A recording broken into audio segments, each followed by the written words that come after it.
Atenção! O programa a seguir é uma produção independente. Todo conteúdo e opinião é de responsabilidade de seus idealizadores e produtores.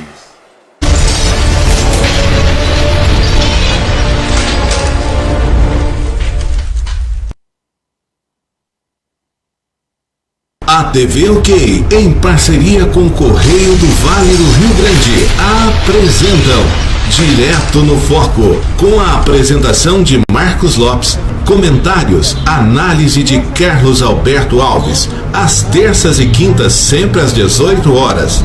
Por um lado, houve exagero no uso, em alguns momentos, no uso de áreas, usando a mídia, rádio. A notícia vista por todos os ângulos que interessa você. A análise, o comentário, Direto no Foco.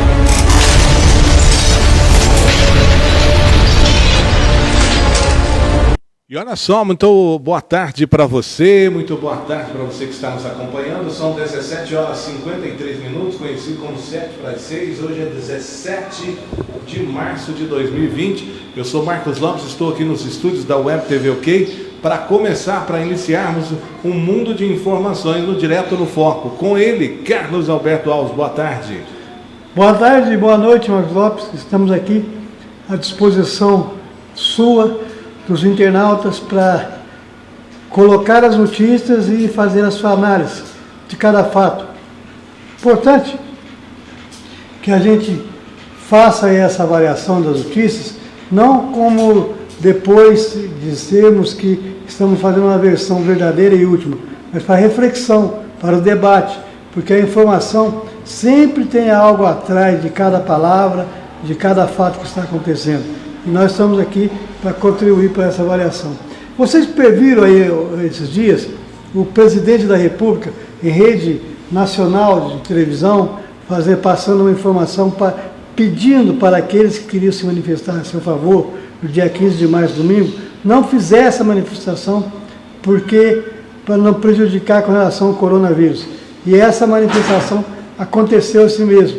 E sabe o que aconteceu também? Todo mundo sabe. Mas é bom a gente refletir junto. O presidente da República estava lá para poder apoiar o manifesto a seu favor.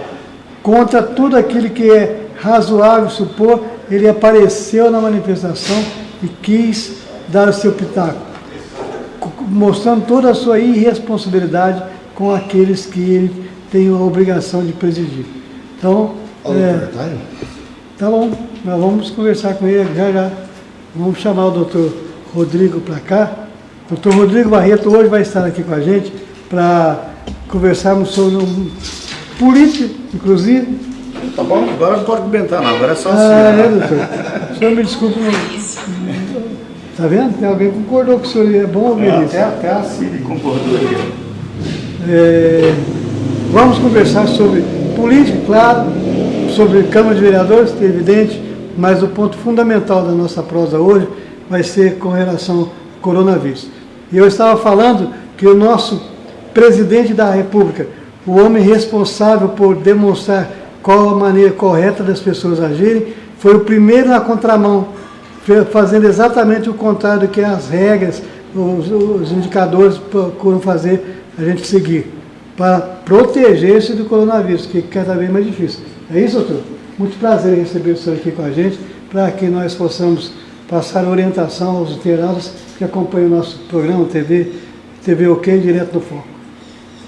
Eu que agradeço o convite, Carlinhos, obrigado por estar aqui, boa tarde a todos. Eu também tive a oportunidade de estar vendo essa notícia, que é muito triste, né? Porque eu vendo aí o presidente da República, ele próprio está chocando com os próprios assessores, né? Porque enquanto a gente vê hoje o ministro Mandetta, ministro da Saúde Mandetta, e o ministro da Justiça, o Moro, eles fizeram um decreto colocando que se as pessoas descumprirem a quarentena, eles podem ser até presos. Ao mesmo tempo, o presidente da República diz que há uma histeria coletiva e que ele mesmo vai fazer uma festinha de aniversário. Então, nós precisamos de um pouco mais de seriedade em relação a esse assunto aí. Parece que o Bolsonaro não tem noção do que é o encargo do cargo que ele ocupa e fala pelos cotovelos. Sorte, eu não sei se o senhor poderia avaliar melhor. Inclusive, Carlos Alberto, tem pedido de impeachment pintando por aí, viu? Eu acompanhei isso aí, mas isso é movimentação política. Por enquanto, eu acho o impeachment uma falácia. Não tem condição de prosseguir na Câmara, porque o Bolsonaro ainda mantém o controle do Legislativo. Ele fala, ele bate, fala contra o Congresso, mas tem aprovado todas as matérias eu entendo que assim, a questão política, é lógico que ela vai ser discutida e muito discutida, mas nós estamos vivendo um momento hoje, eu conversei isso hoje pela manhã, eu tenho 55 anos de idade, eu já vi muita crise mundial e no nosso país. Eu já vi aí falta de carne, a gente ter que na época do Sarney, tiver que buscar o boi no pasto. Eu lembro de falta de gasolina, os fiscais do Sarney. Faltava gasolina, a gente tinha que... Todos nós fomos naquela época, né? Nós vimos crise de inflação, hiperinflação, já vi muito problema, já vimos outras epidemias aí, gripe suína, gripe aviária, mas igual esta situação que nós estamos vivendo no mundo todo, eu nunca vi. Eu nunca vi um continente inteiro se fechando, como a Europa, um continente inteiro se isolando, medidas aí... A Itália fechou totalmente. A Europa inteira fechou, está fechando todo mundo dentro de casa. Então, assim, é muita novidade. Eu entendo que para o próprio governo federal é difícil, de, às vezes, tomar decisões, mas eu recebi hoje, inclusive espalhei isso aí nos grupos e nos WhatsApp, uma informação assim, que se a gente acha que está exagerado, esse é o momento de tomar decisões. Se a gente acha que está na hora, já passou o momento. Né? Lá na Itália eles acham que o momento era agora, já passou. Então nós estamos hoje, qualquer atitude que a gente tome pode parecer exagerada, mas eu acho que são atitudes corretas. Exagerar para se proteger não é um exagero, é uma prevenção maior, um pouco cuidadosa. É uma prevenção. Esse vírus ele dissemina muito rápido. Então as primeiras informações que a gente recebeu no final do ano passado, que é uma doença que acomete só idosos, é uma doença que tem baixo índice de mortalidade, em torno de 3% na população mundial. É um vírus que já é conhecido, porém ele houve uma mutação e isso não atingiu crianças. Então a gente tomou as primeiras informações, elas nos deixaram muito tranquilos. Mas quando a gente viu a proporção de disseminação dele é muito rápida. Uma coisa que eu vou colocar aqui, professor, que eu acabei de ouvir, o Mandetta, interessante, eu tenho percebido que o ministro da Saúde é um ministro sério. Não sei se o senhor tem essa impressão. Eu tenho convicção disso. Porque ele está agindo com muita presteza e não escondendo nada de ninguém, muito transparente, porque é tentação de quem detém o poder, quando a coisa ganha um alarme muito grande, tentar camuflar para não deixar transparecer medo, pavor e insegurança de quem administra. Ele, ao contrário, ele chega e abre o verbo, fala como é que está, e acabou de falar que 15% das pessoas ainda podem ser infectadas.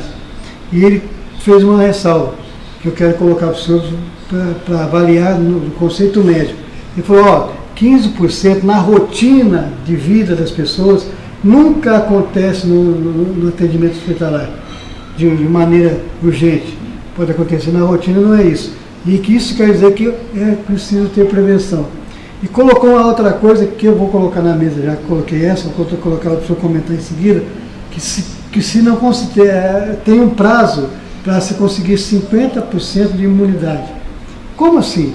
Não tem remédio esse coronavírus? Essa imunidade vai ser adquirida pelo transpirar do suor das pessoas? Como é que é isso? Só para entender.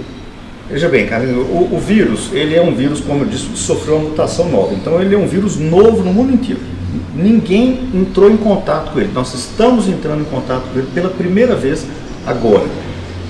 Eu até quero começar a conversa, antes de passar adiante, dizendo o seguinte. Primeiro, de maneira nenhuma nós podemos falar aqui que há uma necessidade de tomar medidas drásticas. O presidente Bolsonaro usou essa expressão, uma histeria, pânico. Eu acho que essas coisas devem sim ser evitadas. Eu acho que a informação ela é necessária, as pessoas têm que entender a responsabilidade que tem nesse momento. Por quê? O vírus sim é um vírus que ninguém teve contato. E esse vírus vai circular o mundo por um bom tempo, até que se crie uma vacina para que nós possamos ser imunizados. Até que se crie essa vacina, ele vai rodar, ele vai atingir o país, depois ele vai voltar. E a imunidade. E as pessoas que têm contato com ele adquirem imunidade própria. Que o princípio da vacina é exatamente a imunidade. O que é? A pessoa tem o próprio contato, vírus, né? O próprio corpo cria anticorpos contra aquele vírus. Então, quem está tendo contato agora vai criar anticorpos. Sabe qual a previsão do Mandetta para isso?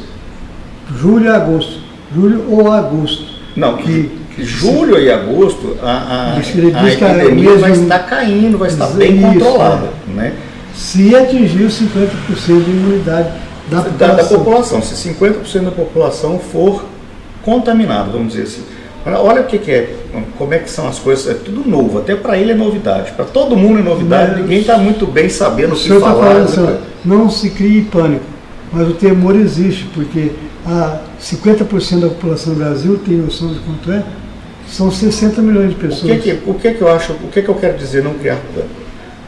Se a gente, todo mundo, começar a estocar comida, nós não temos condição de ter um abastecimento normal se todo mundo correr ao supermercado e comprar. Então não é que tem um desabastecimento, mas se todo mundo no mesmo momento for lá e fazer compras, comprar o que eu vi, 2, 3 carrinhos de compra, isso é um absurdo. Né? Nós não álcool gel. O álcool gel de R$17, máscara, R$50. A desinformação é tão grande que eu estou vendo assim, profissionais de saúde usando máscara, e a máscara não tem função de proteção. A máscara ela tem que ser usada para quem está doente.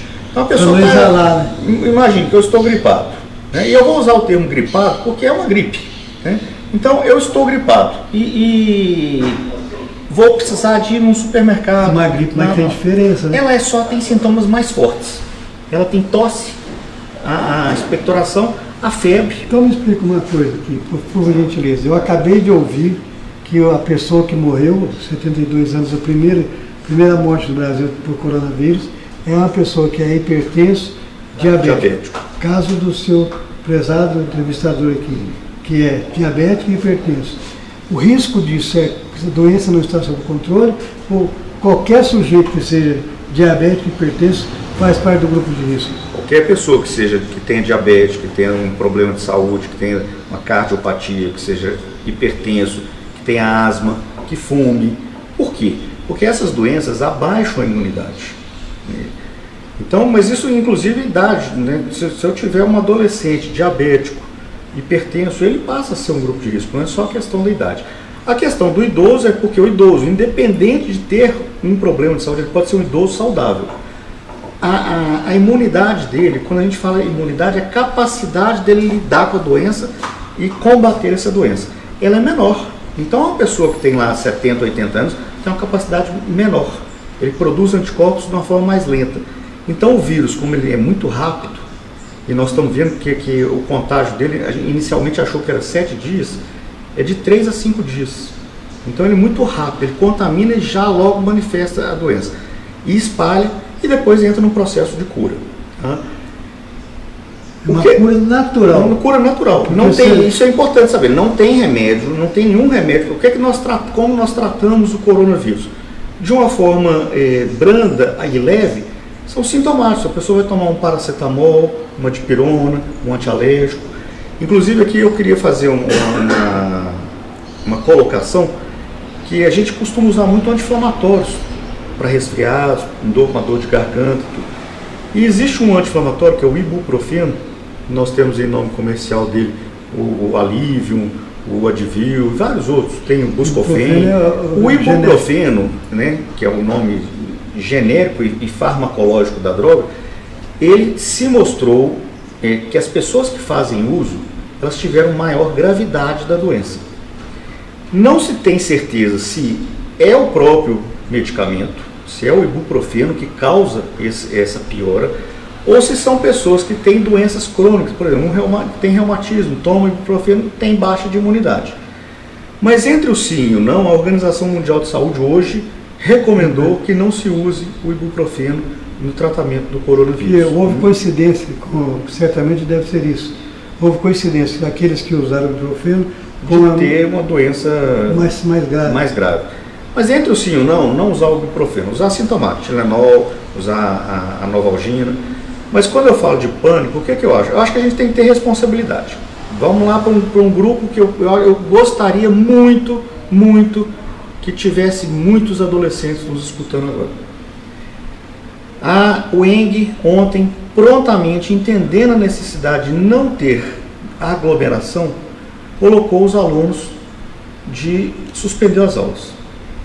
O que nós estamos vendo? O pessoal sai das salas de aula e vão para reuniões festivas à noite, durante a tarde, como se estivesse de férias. Estão retirando da sala de aula para ficar, é o que a gente chama, o termo que a gente usa é isolamento social. Quer dizer, você pode sair para fazer uma compra ali, mas... Eu posso transitar normalmente, mas a aglomeração, ela é contraindicada, ela é necessária. Então precisa que os jovens, que as pessoas de uma maneira geral entendam que cada um tem que fazer a sua parte. Carlos Alberto, já tem perguntas aqui, eu quero agradecer de coração as pessoas que estão nos acompanhando, a Lília, o Vilela, lá em Carmo do Rio Claro, a Jane Espanhol, o Diego Oliveira, o Elvio Maia, também o Gilberto lá em Belo Horizonte e muitos outros. O João Batista, daqui do bairro São Francisco, está acompanhando e perguntando ao Dr. Barreto. Disseram na internet que o vírus fica um período na garganta e que se fazer gargarejo com água e sal pode se eliminar. Isso é um mito, né, doutor? É uma fake news, com absoluta certeza. O vírus ele acomete todo o sistema respiratório. Nariz, boca, garganta, os brônquios e os pulmões. Então ele tem sintomas semelhantes a uma sinusite, a uma gripe forte, a uma pneumonia. Então o gargarejo, ele não elimina o vírus, por exemplo, que está no nariz. Então isso aí, inclusive esses fake news são ruins. Por quê? Porque as pessoas às vezes entendem, eu vou fazer um gargarejo com água e sal aqui e pronto, tá resolvido. Não tá. A pessoa que está gripada, que está resfriada, ela tem que ficar dentro de casa. Isso mas eu preciso ir na farmácia comprar um Tilenol, um paracetamol. Põe uma máscara e saia. Evite cumprimentar, evite se tocar e retorne o mais rápido para o seu domicílio. Esse tipo de isolamento é fundamental. Ontem nós tivemos uma reunião, foi uma audiência pública lá na MEG, com toda a sociedade civil e tivemos lá os poderes judiciário, executivo, legislativo, para tomar algumas diretrizes em relação ao coronavírus. O que nós falamos lá, que eu acho muito importante, é que as pessoas elas criem a responsabilidade de cada um cumprir o seu papel. Por quê? Lá eu disse, nós temos duas possibilidades da doença evoluir. Isso baseado em dados estatísticos dos países que já tiveram a doença. Ela pode evoluir de uma fase muito rápida, que é o que está acontecendo na Itália, na Coreia do Sul, na China aconteceu, nos Estados Unidos está acontecendo, no Irã.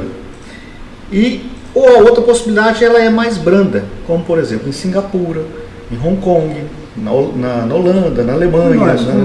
Nós estamos no comecinho, nós estamos na semana zero em relação a essa curva. Então a semana zero é onde se toma decisões, foi o que eu falei lá ontem. A decisão tem que ser tomada aqui, agora.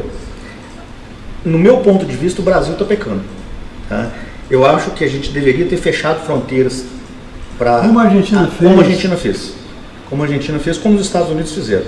Para a Europa, para a Ásia, para os próprios voos dos Estados Unidos. Mas os Estados Unidos fechou a fronteira, por exemplo, o Brasil não fechou. Não fechou, mas nós deveríamos fechar para os Estados Unidos, porque lá está tendo epidemia.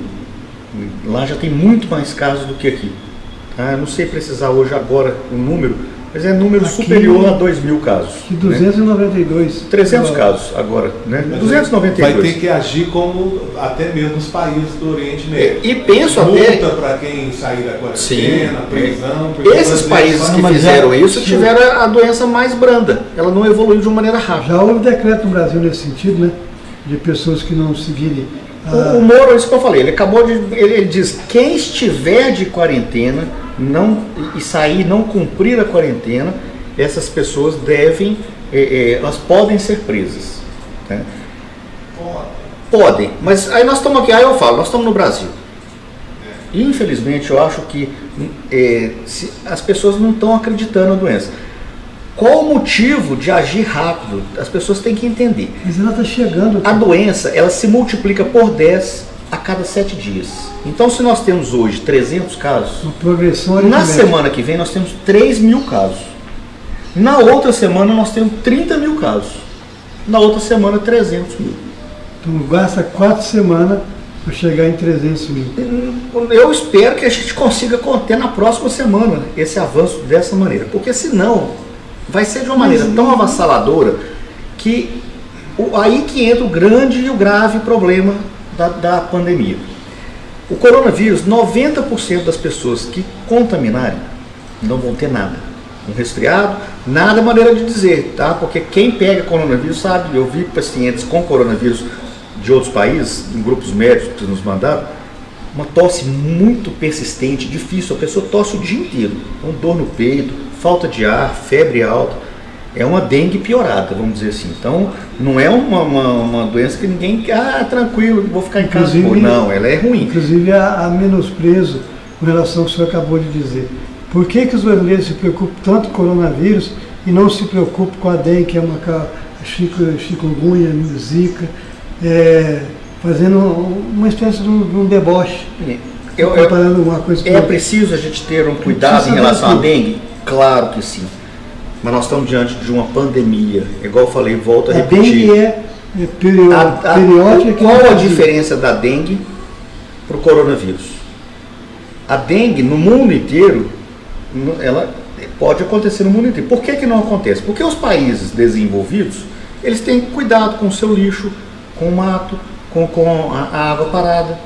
Que se nós fizermos essas medidas, nós não vamos ter dengue. Já o coronavírus, a única medida que é possível fazer para evitar é o isolamento. Única, não tem outra medida. Eu tenho sido muito radical nas minhas colocações. Contagia, né? A dengue eu preciso que o mosquito me pique, eu estar doente, o mosquito me picar e picar outra pessoa para ele transmitir. Já o coronavírus, se nós nos cumprimentarmos aqui, é um serviço terceirizado da dengue. Se eu estou doente, mas não tenho ainda sintomas, uma gripezinha, aquele espirrozinho que a gente dá, uma tossezinha, eu posso estar disseminando a doença. Então, aí é gravidade. E aí, lá onde que eu parei, o sistema de saúde brasileiro, ele não comporta, é isso que o Mandetta falou. Se 15% da população adoecer ao mesmo tempo, questão dos leitos, é caos. É caos total. Aquela expressãozinha, se correr o bicho pega, se ficar o bicho come, ela é real hoje. Então muita gente está falando assim, Rodrigo, mas se a gente fizer tudo que está sendo falado para fazer, nós vamos entrar numa grave crise econômica. Como é que nós vamos pagar nossas contas se a gente fizer em casa? Como é que nós vamos... Se correr o bicho pega, se ficar o bicho come. Aí entra até mais uma fake news que... da conspiração, que esse vírus foi plantado, nasceu para causar essa crise econômica no mundo, para que alguns poucos investidores, mega empresários, lucrem com a doença dos outros. Para mim, o contrário sempre é verdadeiro, né? Diante de uma situação de crise como nós estamos vivendo, algumas pessoas vão tirar proveito disso. Como estão tirando proveito agora? Comerciantes que vendiam uma garrafinha de álcool gel por 7 estão vendendo por 25. Isso é tirar proveito, isso é ganhar dinheiro em cima de uma crise. Vai ter gente que vai, mas dizer que a crise foi plantada, o vírus ele foi criado em laboratório, isso é teoria da conspiração. Nós já tivemos no século 17, 18, a gripe espanhola, que dizimou 30 milhões de pessoas no mundo. E olha que naquela época era muito mais difícil das pessoas se contaminar, tinha que chegar de carroça, de cavalo, a pé, né? E disseminou no mundo inteiro. Hoje nós temos assim, eu pego um avião em São Paulo, de manhã cedo, na hora do almoço eu almoço em Miami. Eu pego um voo em Nova York e em poucas horas eu estou na Europa. Então a disseminação é muito rápida. Eu brinquei ontem que eu falei que a doença veio por Wi-Fi. Ela está assim, para o mundo inteiro. Então é preciso tomar medidas sim. Para que a gente não entre num colapso econômico, a gente precisa não entrar num colapso do sistema de saúde. Tá? E é isso que as pessoas têm que entender. Se a gente esperar o colapso acontecer para tomar medidas, na China, não vai ter necessidade. Quando chegou o momento da crise, eles conseguiram fazer em 7 dias um hospital para 1.000 pessoas. Só que o regime lá é um regime que não dá trégua, é autoritário. Aqui não se conseguiria fazer isso? Eu vou citar o exemplo da dengue, isso que eu fico triste. Por mais que a gente esteja fazendo medidas, se eu falo assim, precisa fazer quarentena, é muito difícil. O povo brasileiro, ele é muito descumpridor das suas obrigações. Se nós vemos aqui na nossa cidade, o lixo jogado em qualquer lugar, um descumprimento social, de compromissos de cada um de nós. Se a gente fala em coleta seletiva, as pessoas nem se preocupam o que é isso. Como é que eu vou falar em isolamento? Então, é necessário que se tome medidas drásticas. Que tipo de medida? Academia de ginástica, eu vou lá e puxo um ferro, faço uma bicicleta, tudo com a mão.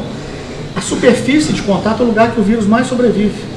Então vai um ali e fala assim, mas nós vamos higienizar o aparelho. E a mão? A pessoa higieniza o banquinho que ela vai sentar, porque o outro estava suado, tudo, ela vai lá, higieniza, passa um alquinho no banquinho, limpa, né? Às vezes até mas não passa no ferro que ela vai pegar, no halter que ela vai pegar, na bicicleta que ela vai andar.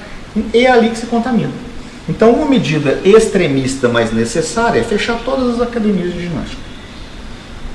Será que tem agora? Parece que o CPM já adotou esse critério. Toda a comunidade está trabalhando nesse sentido. Carlos Alberto, doutor, eu só queria atender que como se diz, está chovendo de perguntas. Vamos lá. Eu quero agradecer aqui o Thales de Paulo, o José Carlos está acompanhando a gente, o Marcelo Antônio, José Roberto Neves, o Diego, Pedro Gabriel, Sandro Dom Sanz, o Náclea 1, Carlos Roberto Zaparoli, Renata Santos, Paulo Moreno. São várias perguntas, doutor. Uma delas é o seguinte: é possível fazer todos, se for é possível erradicar esse vírus, assim como um dia foi erradicado a paralisia infantil, o sarampo? Outra pergunta: qual o tempo de incubação ou de eliminação do vírus? Incubação. Né? Primeiro mandar um abraço para essa turma toda aí. A China disse que vai doar, ou vai dar aí alguns kits de teste. Até que ponto isso vai ajudar e até que ponto os testes de forma rápida e eficaz ajudam? Tem uma previsão de quanto esse tempo vai durar, se são 2 meses ou 3 meses aqui no Brasil? Então, mais uma vez, né, cumprimentando a todos que estão aí. Ele perguntou tudo, né? Ele fez uma avalanche de perguntas. Não vou tentar lembrando aí. Só gente boa assistindo aí, eu fico muito satisfeito com essa turma aí toda. Um abraço para todos. Quando né? nós temos no Ibope nós não temos, mas nós temos um jeito de medir. Quando a participação é grande aqui agora, é porque a audiência está boa. Que bom, fico satisfeito. E é importante, o assunto é um assunto do momento. Primeiro, em relação à possibilidade dessa doença ser curada, ela vai ser curada, mas ela ainda vai circular por um tempo aí que eu acredito 1, 2 anos no mundo. Por quê? Ela vai ser curada, como no caso da poliomielite, que eles fizeram a pergunta da paralisia infantil, se vai ser criada uma vacina, com absoluta certeza que vai ser criada uma vacina, e aí vão vacinar as pessoas, e vão vacinar pessoas de grupos de risco, né? Hoje, quem que seria vacinado? As pessoas mais velhas, as pessoas que têm comorbidade, doenças, tudo. Aliás, nosso amigo Carlos Alberto com certeza estaria na fila da vacina. Eu também, porque 50 anos de idade, 55 anos de idade, 50 anos a gente tem 2% de mortalidade. Com 60, 4%. Com 70, 8%. Com 80 é 15% de mortalidade. Então, há necessidade de se vacinar essas pessoas. Mas hoje, no momento atual, no mundo inteiro, não existe vacina. Eu sei o que significa, mas eu gostaria que o senhor expressasse melhor do que eu, porque eu não tenho a sua especialidade. Minha especialidade é jornalista e o Malemar, não é daqueles bons não. Né? É bom sim. É o seguinte, por que a vacina contra outras gripes, que vai ser inclusive liberada agora no dia 23 de março, porque os idosos em primeiro lugar, depois na sequência, grávidas e pessoas que dão aula, crianças até 6 anos, por que ela ajuda a controlar o coronavírus? Não, ela não ajuda a controlar o coronavírus. Por que o governo federal resolveu antecipar a campanha de gripe? Porque se nós tivermos 2 epidemias respiratórias simultâneas, a gravidade vai ser muito maior. O vírus, como é que é a vacina da gripe? Ela tem 3 vírus do tipo influenza, um deles sempre é o H1N1, e os outros 2 vírus vão sendo trocados, porque são vírus que aparecem, mutações anuais, então eles vão sendo trocados, por isso que é necessário vacinar todos os anos. Quem já vacinou tem que repetir a vacina. Algumas doenças, por exemplo, o sarampo, é um vírus só. Então, quem vacinou de sarampo dentro de um período aí de 10 anos, 20 anos, vacinou, ele está imunizado. Como hoje nós estamos vendo uma epidemia novamente de sarampo, é necessário que as pessoas procurem novamente e vacinem ou revacinem. No caso do coronavírus, é preciso que os laboratórios, os cientistas, eles desenvolvam, já têm conhecimento do que a gente chama de genoma, é o mapeamento do vírus, isso já tem. Então agora tem que pegar esse mapeamento, criar a vacina, aplicar em cobaias e depois que a gente vê que dá resultado, aplicar em nós, seres humanos. Esse processo, ele demora um tempo. Então, esse tempo é o que eu falei, 1 ano, 2 anos, bastante otimista, porque está todo mundo investindo em pesquisa para isso, né? A questão da evolução da doença, a doença, quando a pessoa entra em contato com a pessoa doente, demora aí de 3 a 7 dias para manifestar os sintomas. E de 7 a 14 dias, nos casos mais leves, até 20 dias nos casos mais graves, para que elas tenham a cura da doença, certo? Então é esse aí que seria o período de incubação da doença. Por esse motivo, a gente faz o isolamento, que a gente chama de quarentena, que na verdade não são 40 dias, para aqueles casos que estão doentes, 15 dias. Para os casos que são apenas de contato com casos suspeitos, a gente vai ter aí 7 dias de isolamento. Perguntaram aí uma pergunta muito importante sobre os kits para fazer o diagnóstico. Que a China está prometendo enviar. Veja bem, ontem, durante a audiência pública, nós sabíamos que tinham 30 kits que a Secretaria de Estado disponibilizou, 30 kits para a Regional de Saúde. Muito pouco. Ou seja, 30 kits para 25 cidades. A cidade de Passos, ontem, tinham 5 kits. Hoje não tem nenhum. Então quer dizer que 5 kits já foram testados aqui hoje. Por isso que vale ainda mais aquele cuidado que você já pensou, se sai do controle?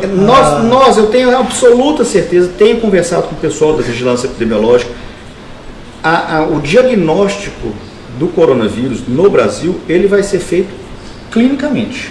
Então pessoas de risco, manifestou sintomas, coronavírus, isolamento e esperar melhorar. Piorou. No exame de sangue não detecta. Não temos exame. O exame é um suave. O que é um suave? Colhe a secreção na boca, do nariz e manda fazer cultura para o coronavírus. Esse aqui é o exame que descobre. Ainda não temos o exame de sangue, como não temos a vacina. Então, o diagnóstico é eminentemente clínico. Vai ser clínico, não vai ter condições de dose. Nos países desenvolvidos, nós vimos lá em Singapura. Eles fizeram o drive-thru de exame. O pessoal de dentro do carro passava, fazia um teste rápido. Nos Estados Unidos estão sendo feitos assim também. Então nós estamos longe disso, longe. Nós não vamos ter kit para fazer, nós brasileiros. Nós brasileiros não conseguimos ainda produzir esse kit. Ele está vindo de fora. Eu acredito até que esse kit possa ser produzido. Nós temos laboratórios que têm capacidade, mas eu acredito que estão vindo de fora e principalmente em quantidades que vão ser necessárias. Nós somos um país continental de 200 milhões de habitantes. Cidade de São Paulo, olha só para as pessoas entenderem. Wuhan, que foi a primeira cidade na China, hoje teve. Lá em Wuhan, são 5 milhões de habitantes que moram na cidade. Eles conseguiram conter lá. São Paulo, são 22 milhões de habitantes na Grande São Paulo. Imagina controlar.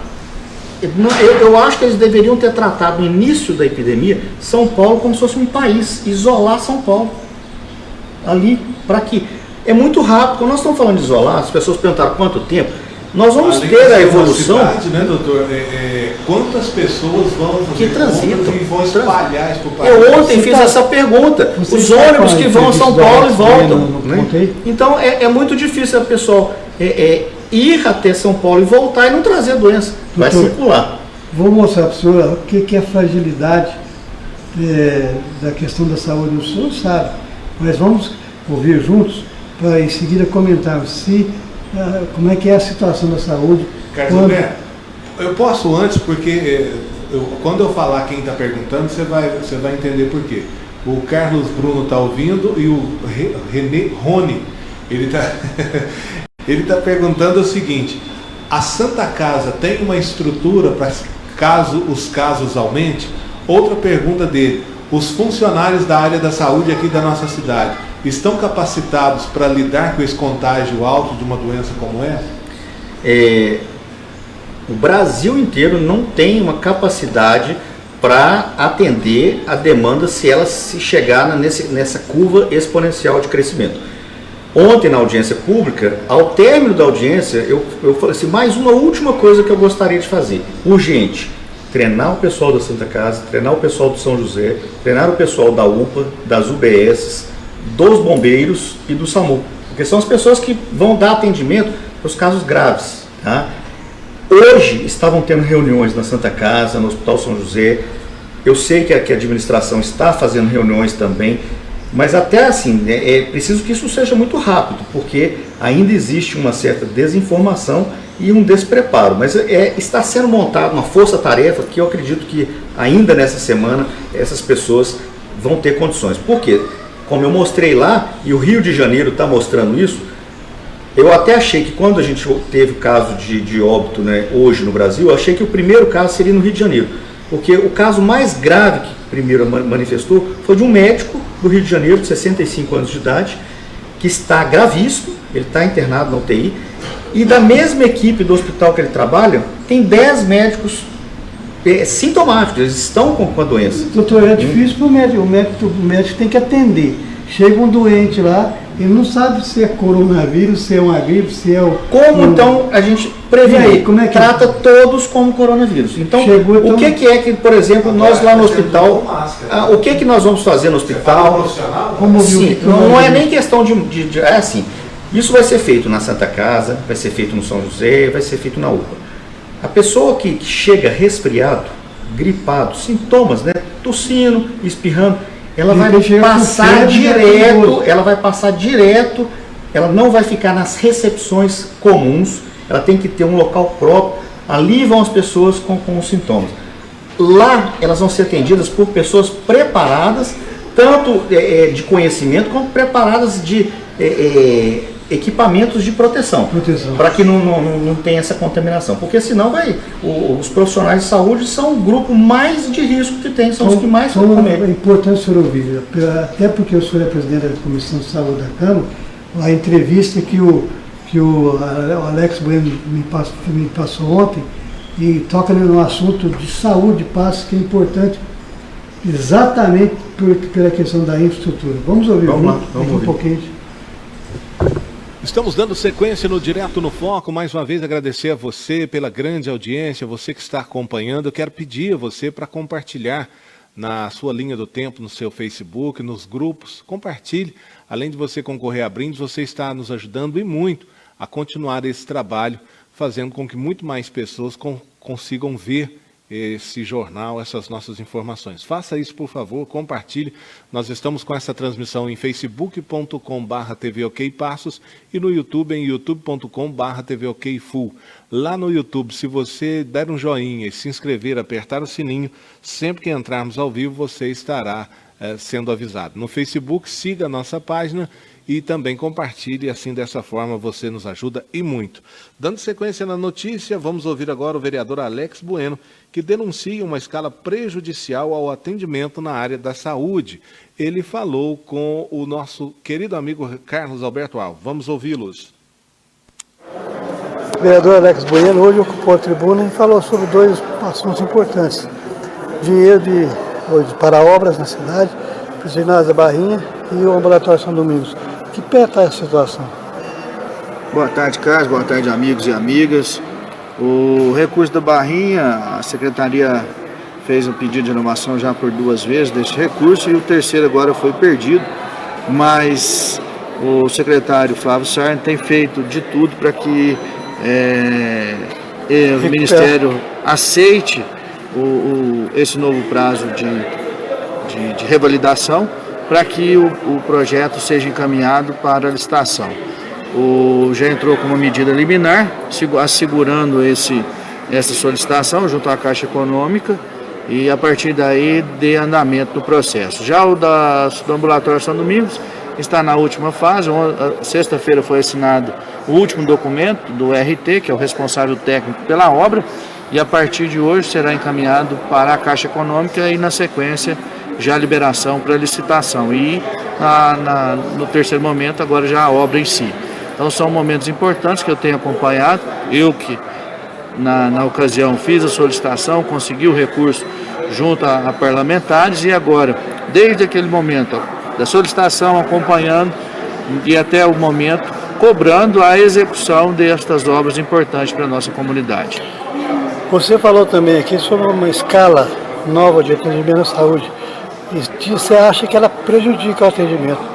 Por quê? Qual a tua visão e que escala é essa que não ficou muito claro para a gente que estava acompanhando a reunião? Então, nós fomos procurados por inúmeros servidores, vários usuários já colocando essa demanda da escala de atendimento na rede de atenção primária, que principalmente das escalas dos profissionais de nível superior. E com os convênios com a Faculdade de Atenas e o ENG, acaba que as novas escalas estão propiciando a diminuição do atendimento aos usuários das unidades. Por exemplo, de psicólogos, de assistentes sociais, de terapeutas ocupacionais e vários outros. Porque em detrimento dos profissionais da Atenas e da UENG, as escalas, como as unidades são bem pequenas, não cabe todos os profissionais. Então, colocou mais médico no lugar que não cabia mais médico. E os médicos não fazem o serviço dos profissionais no superior. Então, uma nova agenda para esses profissionais não tem que ser reenquadrado os profissionais que estão chegando pelo convênio. Esses profissionais do convênio devem atender junto aos profissionais médicos das equipes das unidades. E os profissionais do nível superior não podem ser prejudicados nas suas agendas. Consequentemente, diminuindo o número de atendimento dos profissionais de nível superior, a população ficará desassistida quanto a esses profissionais. Quer dizer, uma oportunidade que a população tinha de ver melhorar o seu atendimento pode acabar prejudicando. Exatamente. Então essa é a nossa preocupação, uma vez que eu tive acesso ao memorando, que a partir de hoje já está em execução essa nova agenda. Então já venho cobrando já há algum tempo essas alterações para que não sejam efetivadas, pois os próprios profissionais, que esse é um dos motivos da minha cobrança, não foram consultados, foi uma decisão unilateral, já de imediato execução. Você tem uma...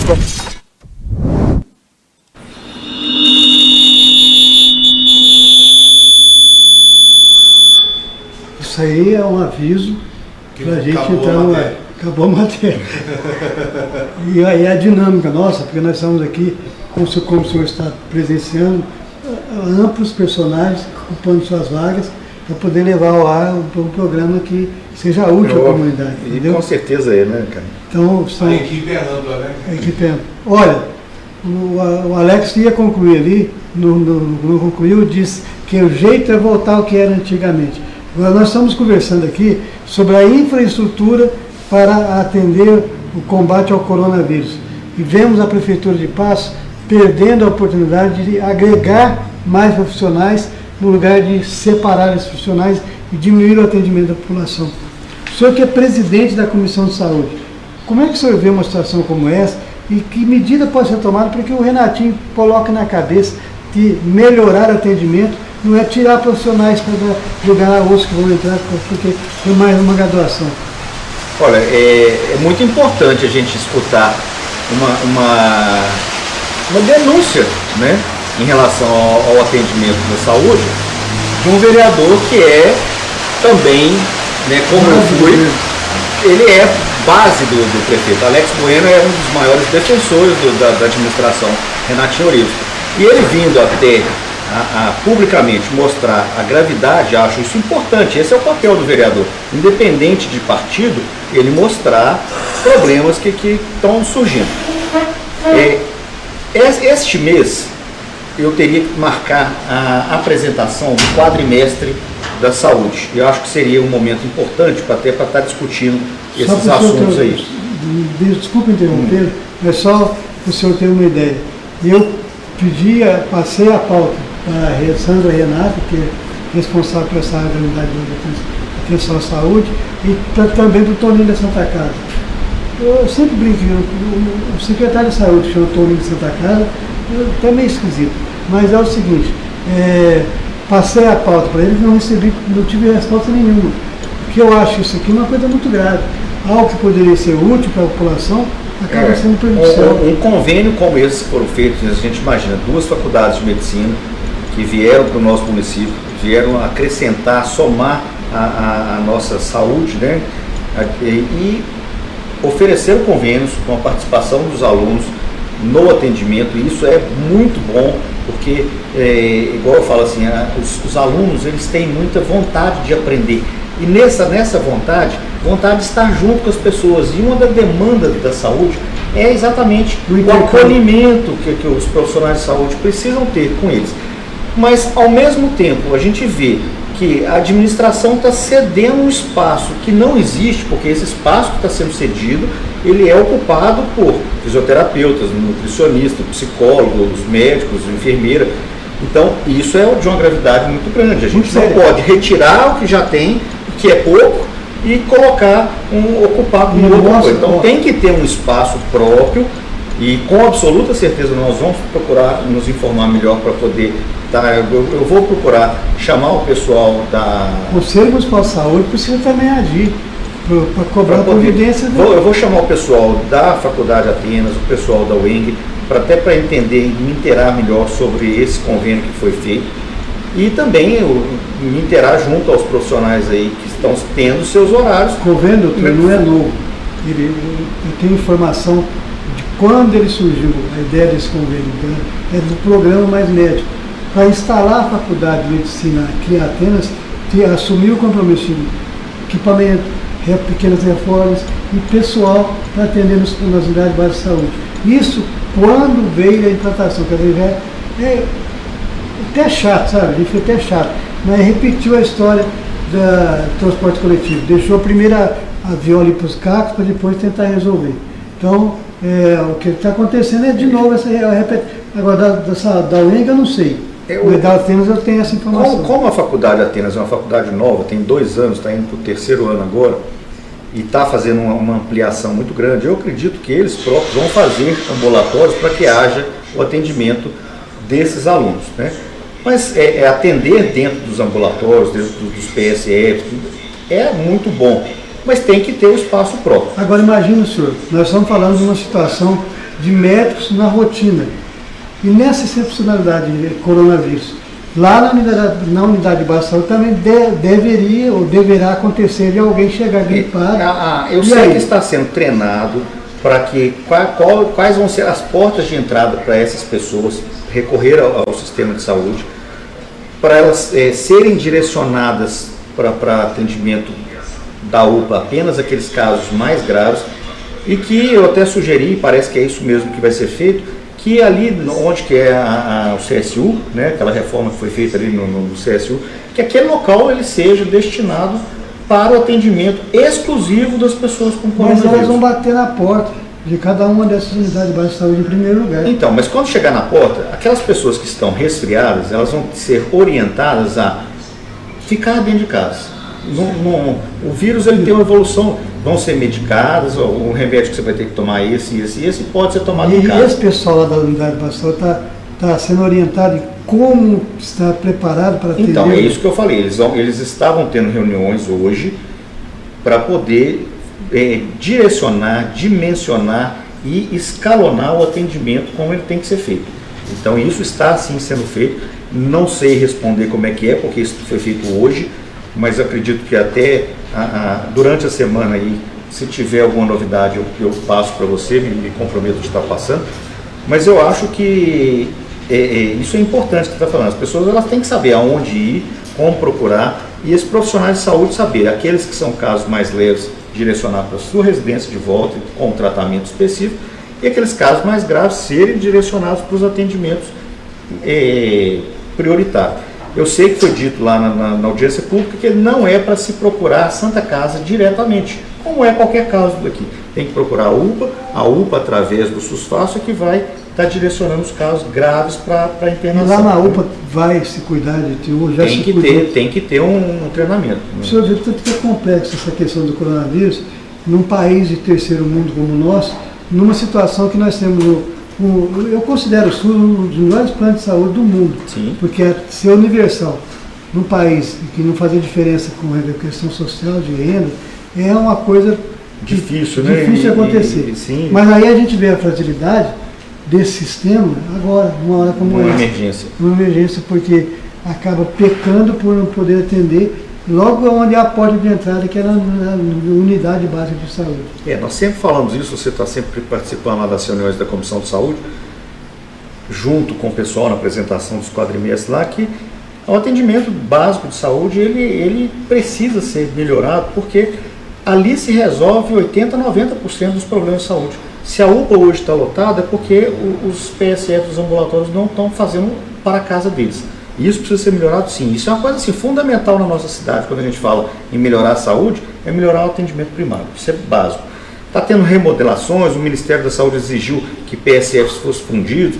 Isso foi feito de uma maneira que não foi comunicada, as pessoas criticaram muito, se sentiram até desacolhidas.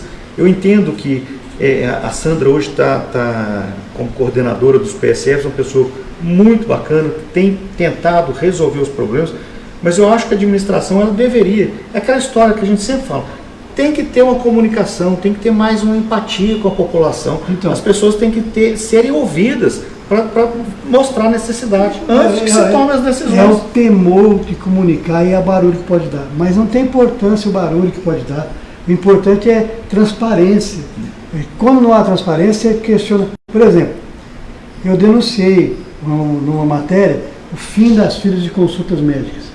Aí nós nos reunimos com algumas pessoas ligadas à saúde, inclusive quem lida com essa colocação de pessoas na fila, e ela falou lá no momento, sabe por que aconteceu isso? Porque ainda tinha agenda por papel. Então ficou enfiando, colocando. Acabou confessando que exigiu uma manobra para o último colocado virasse o primeiro. Isso é brincadeira. Nós estamos no momento da história que isso é quase que inadmissível que isso aconteça, porque a gente tem condições de colocar dentro de um computador, de se ter uma fiscalização através de listas que sejam divulgadas amplamente. Então isso não pode acontecer de maneira nenhuma. Se existe gravidade que precisa ser passado na frente, tem que ter uma equipe própria para poder discutir esse tipo de assunto. Passar na frente por coleguismo, companheirismo, porque um vereador pediu, porque o secretário pediu, ou qualquer pessoa pediu, isso é desonesto com aquelas pessoas que estão há tanto tempo na fila, esperando, com problemas, com dor, com tudo mais, e que tem a sua necessidade. Como não houve chiadeira, porque tinha 7 mil pessoas na fila, não é... Ninguém Sabe por que não tem chadeira, cara? Porque as pessoas, infelizmente, já se acostumaram com o péssimo atendimento da saúde.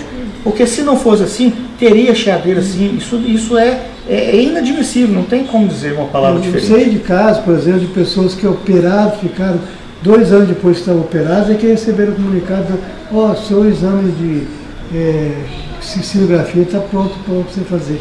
Já não precisava mais. Já tinha feito, eu nem precisava fazer mais. E essa pessoa não foi lá bater na porta toda hora para reclamar. Então a população se acostumou com o mau atendimento. Em relação à epidemia, eu volto a dizer assim, eu estou vendo por parte da administração, por parte da sociedade civil, por parte de todos os setores do município que podem se envolvendo de uma maneira assim, muito rápida e objetiva, no sentido da gente poder combater de uma forma eficaz essa epidemia. Se nós vamos conseguir, isso nós vamos ver nos próximos dias, 7, 10 dias, se a epidemia progredir aqui no Brasil, como progrediu nos outros países, nós vamos sim sofrer as consequências. Mas parece que progredir é uma consequência natural.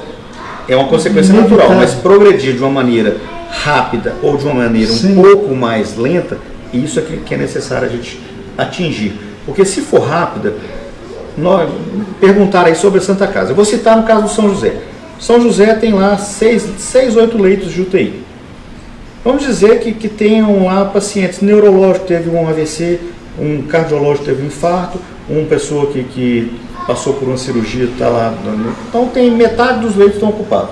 Se nós tivermos uma procura muito grande de conveniados dos planos de saúde que vão até o hospital e que precisem ser internados por causa do coronavírus, nós vamos ocupar todos aqueles leitos de UTI. Aí vão chegar novos pacientes infartados, novos pacientes com AVC, novos pacientes que sofreram um acidente de carro e não tem leito. Porque essas pessoas internadas com coronavírus demoram 15, 20 dias de UTI. Então aí é que entra o colapso. Esse é o colapso que eu estou falando aqui. Isso, eu estou dizendo no Hospital São José, transfere-se para Santa Casa, então transfere-se para todos os hospitais brasileiros. É melhor se prevenir. É melhor que não se atinja fazer isolamento social para que seja uma epidemia, mas não atingir. Capaz de controlar. Se nós atingirmos o colapso da saúde, com absoluta certeza nós vamos atingir o colapso econômico. É isso que as pessoas têm que entender. Então é necessário se fazer sacrifícios agora, imediatos, para que não seja uma coisa assim, completamente catastrófica. E quando eu falo catástrofe, não é que vai ter gente morrendo na porta do hospital, não. É catastrófico no sentido que nós vamos ter problemas financeiros, o país vai demorar muito para sair de uma crise dessa. Então nós temos que sim, a sociedade toda agir. Claro, a crise na saúde exacerbada. Vai ser exacerbada. O que nós estamos vivendo agora, se não for imediatamente, se a gente não conseguir vencer a batalha, não de impedir a epidemia, mas de torná-la mais leve, nós vamos voltar atrás muitos anos no que era a saúde. E que a gente, em vez de caminhar para frente, nós vamos ter que dar passos para trás. O Marcos, a Prisca Fagundes, mandar um abraço para a Prisca, está dizendo boa noite, Carlos e Barreto. Doutor Barreto fazendo um trabalho excelente de combate e prevenção ao coronavírus, chamando a atenção da população e chamando a atenção do município para conscientização. E ela brinca aqui, ó, não viajem para São Paulo. Mas não viajar para São Paulo. Não viajar para São Paulo já não está na mente de ninguém por enquanto. Não, pior que está. O pior é que está. Nós tivemos os ônibus saindo ontem para fazer compras na 25, no Brás, saíram naturalmente. Você está falando, ó, pessoal. Então, isso as pessoas não estão entendendo. A necessidade é urgente. Não pode dar. Cada um tem que se fazer o papel. Parece que não é comigo, é com todos nós. Mas é assim, o pensamento é esse. Não é comigo. Está acontecendo com muita gente, com meu vizinho, mas não aconteceu lá em casa. Quando acontecer na casa, pode ser tarde.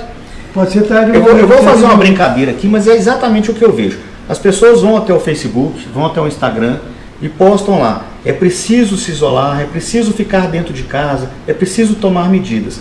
E aí, chega ali na porta, estamos atrasados para uma festa tal. Futebol. Né? Vamos embora. Aí desliga aqui e aquilo que foi dito não é feito. Então, nós temos que deixar de fazer apenas a viver no mundo virtual e trazer para o nosso mundo real, porque o nosso mundo real ele está passando por uma crise grave, uma crise mundial. É duro a gente ver, como eu vi no Jornal Nacional de ontem, os americanos fazendo fila para comprar arma. Por quê? Porque eles estão com medo de haver uma crise social. Então, isso é uma histeria, lógico, isso de maneira nenhuma pode acontecer. Mas a gente está vendo que a crise é grave. Todo mundo tem que... E nós brasileiros, e eu falei isso ontem na audiência pública, os italianos parecem muito com a gente, muito. E os italianos tiveram essa atitude, enquanto toda a Europa estava se fechando, eles, não gente, isso não é conosco não, isso é doença de velho, isso é... De repente, quando a coisa aconteceu, hoje não é necessário dizer para nenhum italiano que eles precisam ficar dentro de casa. Eles ficam dentro de casa porque sabem da gravidade do problema. Ninguém quer sair, então nós não precisamos chegar aí. Eu quero aqui agradecer ao Pedro Gabriel, ao NAC, a Renata Santos, a Cecília Oliveira, o Alciro Veículos, Fão Tavares, o Carlos Alberto Zaparoli, Eliane Santos, Guatabi Oliveira, Danilo, Rossana Calas, Luciana Souza, Mônica Lemos, Carlos Antônio Oliveira, José Faria, Márcio Evangelista, Priscila Silva, Renato Moura, Prisca Fagundes, Irlene de Almeida, Maria Chagas e o Flávio. Ele está perguntando o seguinte: doutor, eu vi nas redes sociais algumas críticas com relação à audiência pública, dizendo que nesse caso do coronavírus não caberia a discussão pública e sim a discussão de técnicos ou de profissionais da área. Qual é o resultado que o senhor entende que foi feito nessa audiência pública e como o senhor recebeu essas críticas? Não, o senhor respondeu, eu quero fazer uma referência aqui, um companheiro nosso que está toda hora que todo programa que nós fazemos aqui, terça e quinta, no ar junto com a gente, que é o Gilberto Almeida. Sim. Quero me desculpar com ele, que hoje não foi possível, porque o assunto que nós estamos tocando é um assunto de saúde pública e está exigindo que a gente informe, informe novamente, informe de novo, até que alguém entenda que nós estamos tratando da vida de pessoas queridas, nossas, próximas. Estamos tratando da vida de pessoas que amanhã, quem ousou desafiar os conselhos que são dados, as orientações que são dadas, pode ser cometido no coronavírus. Então, Gilberto, nós voltamos a conversar com você na quinta-feira e eu gostaria que o senhor então agora respondesse. Olha, eu particularmente não tive nem tempo de observar essas críticas, porque desde final de semana, desde a audiência pública de ontem, eu tenho procurado assim ao máximo me esforçar para estar junto com... Foi criado um grupo gestor que está tentando administrar a crise. Como o próprio presidente Bolsonaro hoje falou assim, vamos criar um gabinete de crise. Se nós fôssemos chamar pessoas que são vamos falar assim, as pessoas que são top de conhecimento, ou seguir aqueles que estão traçando os planos para o nosso país, eu vou repetir o que eu falei aqui, a frase que eu falei.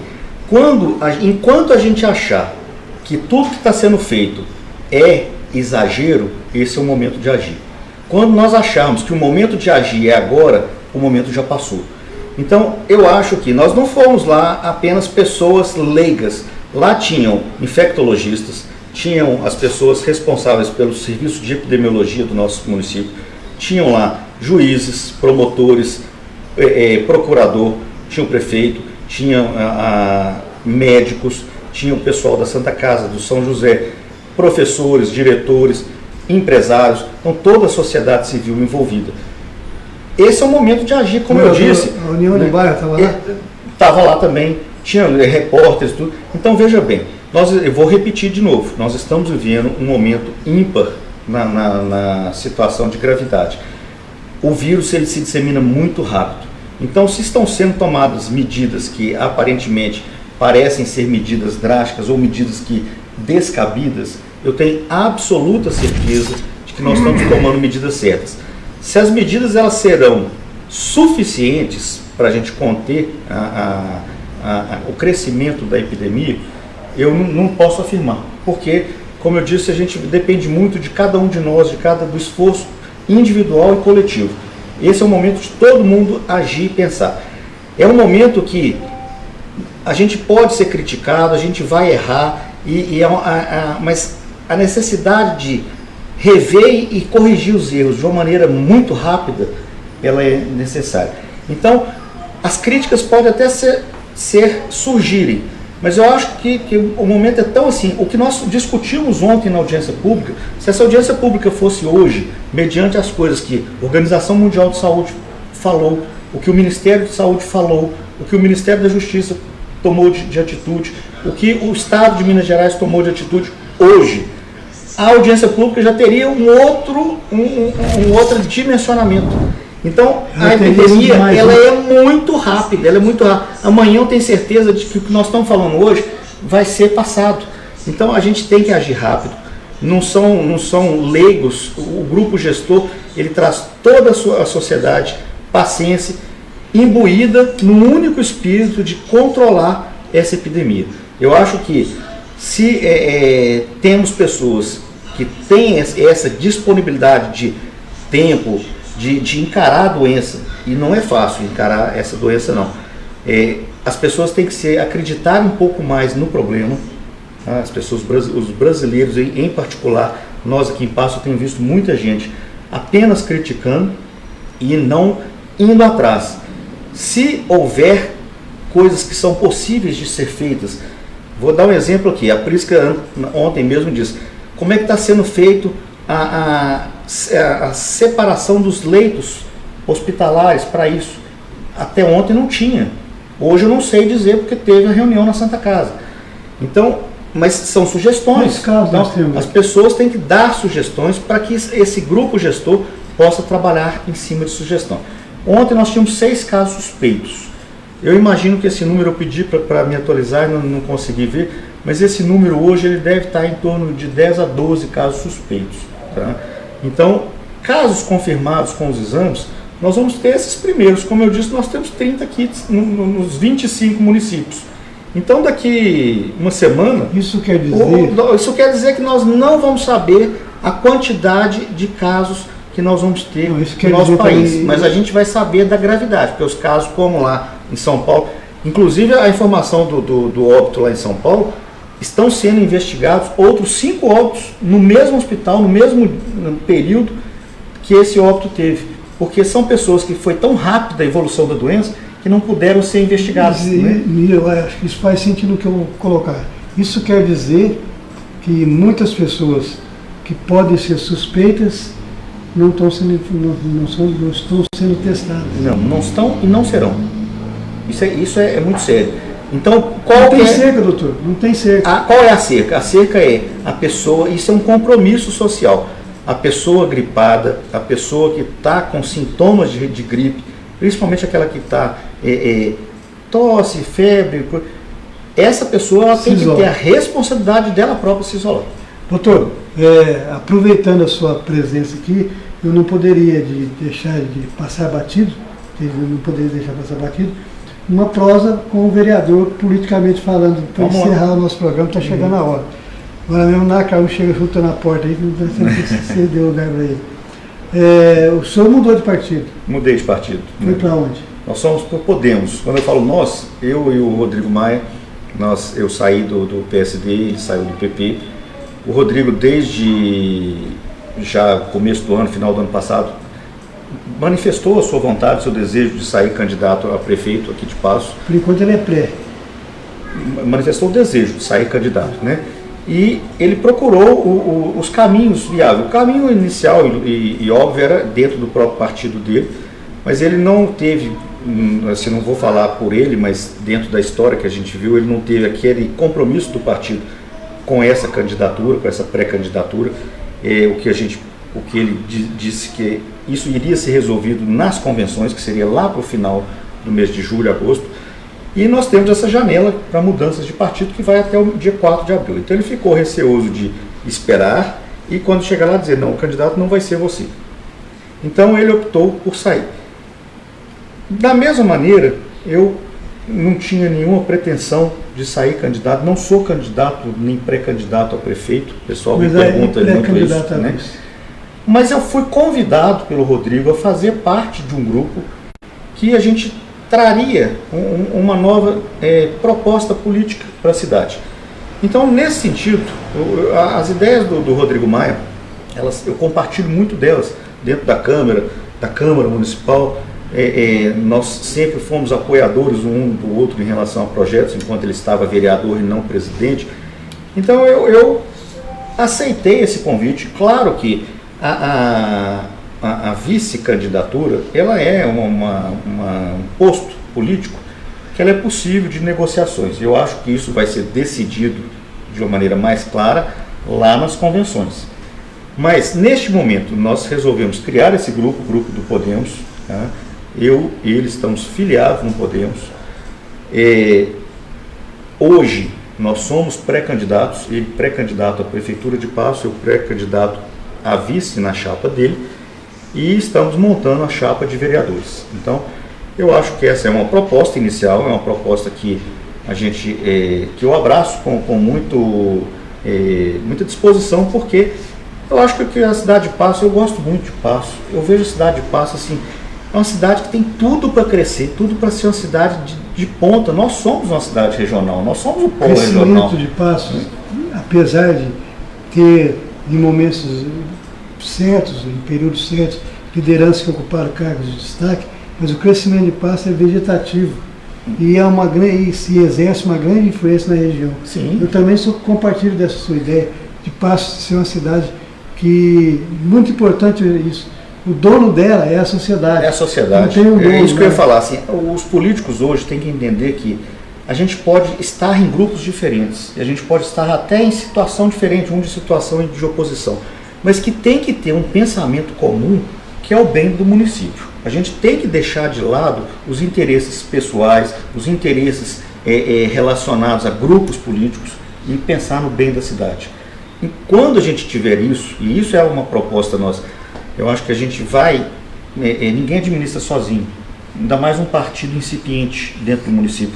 Claro que vão precisar de estar trabalhando junto, mas isso vale para todos aqueles que vão lançar candidatos a prefeito. Porque se nós tivermos muitos candidatos, vai haver uma diluição muito grande. E ao término disso, há uma necessidade de se aglutinar novamente todas as forças políticas no sentido de melhorar, de avançar no nosso município em muitas coisas.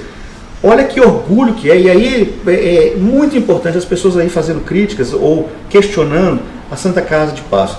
A Santa Casa de Paços recebeu semana passada da Newsweek a classificação do melhor hospital do Brasil, 12º lugar, né? Do melhor hospital de Minas Gerais, 12º no Brasil. Então isso é um motivo de orgulho para a Santa Casa e para nós, cidadãos pacenses, porque mostra a posição que nós temos diante do cenário nacional. E nós temos que nos imbuir, todos, políticos que ocupem cargo e políticos que não estão ocupando cargo, não mais no sentido de precisamos favorecer um ou outro, pensar numa próxima eleição, pensar numa eleição de deputado federal. Não, nós temos que pensar no município de Paços. Nós temos que começar a pensar projetos de longo prazo, projetos que vão trazer um crescimento constante do nosso município. Porque ações isoladas, como a gente tem visto já há muitos anos, elas nós já vimos que não caminham. Então tem que mudar o rumo. O rumo, se não mudar, se nós vemos novamente as mesmas propostas, as mesmas colocações, nós vamos ver de novo mais 4 anos do mesmo. E a proposta do Rodrigo, nesse sentido, de montar um grupo de propostas diferentes, eu acho que ela vai de encontro com esse pensamento que eu tenho, né? E da gente fazer passos, não ocupar um espaço que ela pode, mas ocupar um espaço que é dela. Paços já nasceu uma cidade grande, ela tem essa vocação, ela é uma cidade regional e nós precisamos fazer isso. Esse é o meu espírito político nesse momento. Doutor, chegamos ao final, quero agradecer a sua presença aqui, acho que foi um programa que foi útil para o entendimento do momento que nós estamos vivendo na área da saúde e agora no final para um momento político também que a gente está acompanhando. São várias mudanças de partidos, várias situações novas que estão acontecendo, porque o momento de definir o futuro da cidade está chegando também. A discussão, o debate vai aprofundar daqui para frente. Mas, de qualquer forma, muito obrigado pela sua presença por ter nos atendido e participar de um programa esclarecedor para a comunidade. Eu só tenho a agradecer a presença de estar aqui, é sempre a oportunidade de estar junto à população, é muito importante para nós políticos. Eu falo isso assim, as pessoas às vezes, os políticos de uma maneira geral, parece que têm vergonha de ser político. Eu sou um político que eu tenho orgulho de ser o representante da minha cidade. Eu tenho orgulho do cargo que eu ocupo, porque eu ocupo esse cargo meramente para prestar serviço ao município. Cada um de nós presta de uma maneira diferente, mas cumprindo o papel. Meu papel de fiscalizar, meu papel de legislar, meu papel de ajudar a população. Eu sinto que eu tenho feito isso da melhor maneira que eu posso. Às vezes eu posso não conseguir agradar a todos, posso não conseguir atingir aquilo que as pessoas tinham de expectativa, mas eu tenho absoluta convicção que eu faço o meu melhor e vou sempre procurar fazer. Então eu agradeço muito a oportunidade de estar aqui, fazendo essas colocações e reiterar que nós estamos num momento sério, nós estamos num momento de crise e que nós devemos pensar todos no coletivo, tá? Individualmente, cada um, mas no coletivo, para a gente poder combater. E eu tenho certeza que nós vamos vencer essa luta. É o fim. É o fim, você não falou tchau, Carlos Alberto? Tchau. Um abraço e até o próximo programa, até quinta-feira. Quinta-feira a gente coloca as entrevistas que nós temos aí para colocar. Beleza. Eu estou aqui no Alziro Veículos, meu amigo Alziro Veículos, aqui na entrada da cidade, logo próximo ao trevo de entrada. E tá uma loja linda, maravilhosa, e eu tô aqui com o Alziro. Tem uma Hilux prata aqui, gente, sonho de consumo de muita gente. Alziro, que ano que é essa Hilux? Hoje essa Hilux é 2011, uma caminhonete muito nova, está numa promoção, 2.000 abaixo da tabela. Vamos aproveitar, gente, vem aqui conhecer a caminhonete de primeira, muito boa. financiamento é na hora, né, Alzir? Financiamento faz até 60 vezes. Faz esse financiamento, dentro de 15 minutos está aprovado, se a ficha for aprovada. Vamos aproveitar aqui, ó, tô vendo esse Onix. Que ano que é esse Onix e quais são as condições dele, Alzir? Esse Onix é 2019, R$ 38.000 à vista ou parcela em 48 vezes.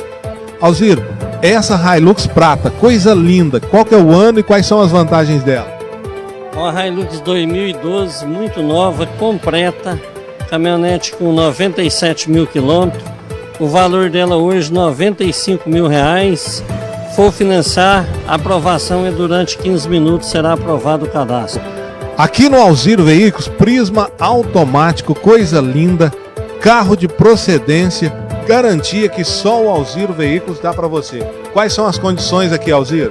É um Prisma 2014 automático, fazemos financiamento até 48 vezes. O valor de venda à vista R$ 37.000. Olha só, Corolla, coisa mais linda, 2017, aqui no Alzir Veículos. Alzir, quais são as condições para a pessoa levar e colocar esse Corolla na garagem da casa?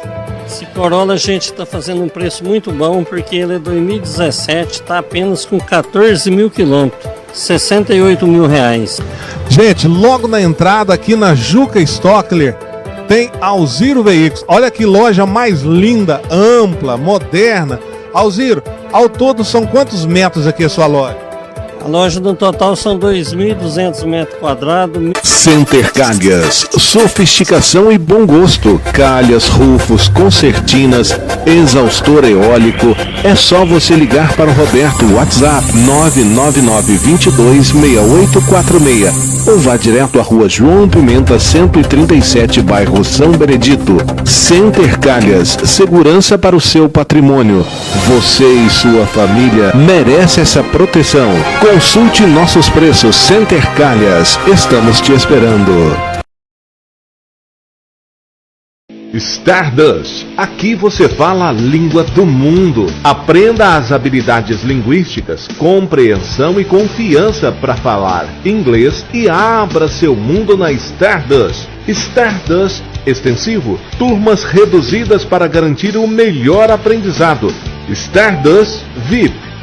Mega Mês Unisul. Unisul, bom atendimento, preço baixo, entrega rápida. A loja mais completa. Um amplo setor de frutas e verduras fresquinhas. Padaria, açougue, frios, iogurtes e muito mais que você precisa com as melhores marcas e o menor preço. Confira só que ofertas. Arroz Pileco Nobre tipo 1,5 kg, 15,98. Farinha de trigo sem fermento Sul Mineiro 1 kg, 2,39. Macarrão com ovos Ninfa 500 gramas, cortados e espaguete só 2,29. Papel higiênico personal VIP folha dupla 30 metros neutro leve 12 pague 11 rolos só 11,98. Limpador perfumado UAU leve 1 litro pague 800 ml fragrância só 4,29. Detergente em pó Omo 1 kg e 600 gramas caixa só 13,98. E muito mais para você.